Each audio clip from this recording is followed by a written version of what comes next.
Wala di kita gatag og pagkaon sa akong mga manok guys karon ato na pang harbiso ning mga itlog. Way kita karon itlog na makuha. Saga magkuha sa tag 3 nga atong kasudlan.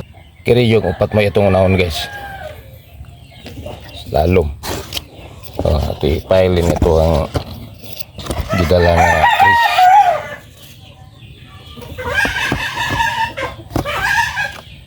Atay tay yo 5 ka bukere oh.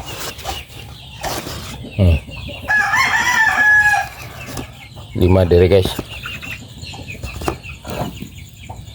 Bay-bay karon og itlog karong adlaw. Kiri. Tulo.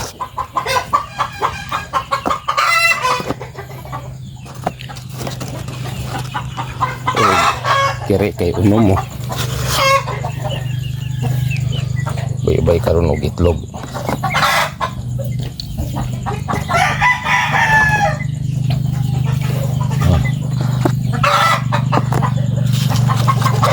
Naon na ito yung sa gawasak ay lalong dyan sa 5 diri guys. Oh,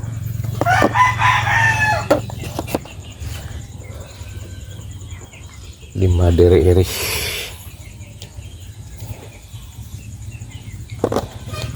kaya itong mga itlog kaya naman sa yuta medyo mahugaw jud ni siya kaya pagawa sa itlog basa-basa pa na siya mutapot jud ang iyang mga hugaw. Dere siya guys. Kiring iri oy 7 oh 7 kabuk dere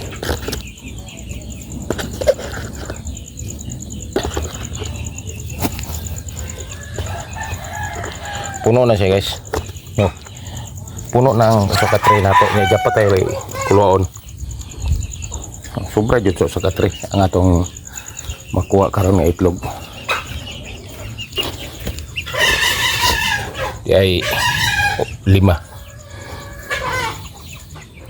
Butang lang tayo si babaw. Kay sobra man siya sa